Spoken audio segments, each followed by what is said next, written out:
இந்த வரேன்.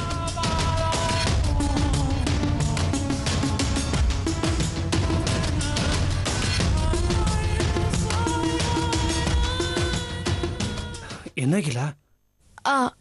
ஒன்றும் இல்லை மாமா, உள்ள வாங்க.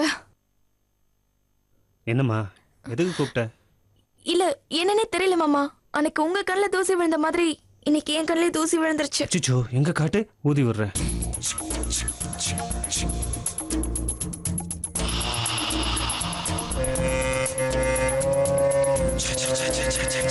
என்னமோ தெரியலம்மா, வீட்டில் யாரும் இல்லைன்னா உனக்கு இல்லைன்னா எனக்கு கண்ணில் தூசி விழுந்துருது.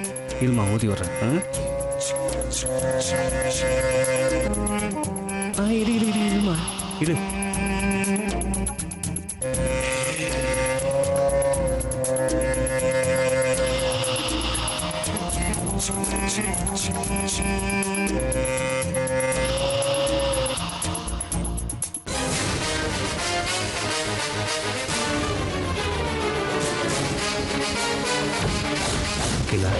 என்ன உனக்கு பிடிச்சிருக்கா?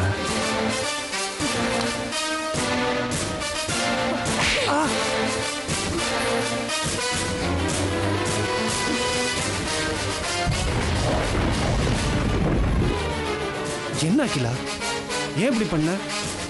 எப்படி பண்ண?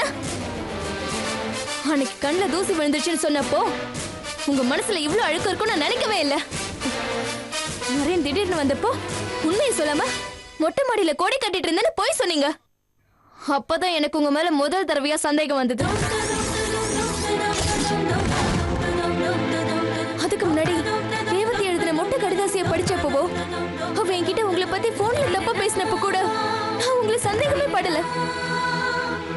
செய்யற பாவம் மத்தவங்க சொல்லி தெரிய வேண்டியதில்லை, அந்த பாவமே காட்டி கொடுத்துருன்னு சொல்லுவாங்க. அப்படிதான் உங்களுக்கும் நடந்திருக்கு.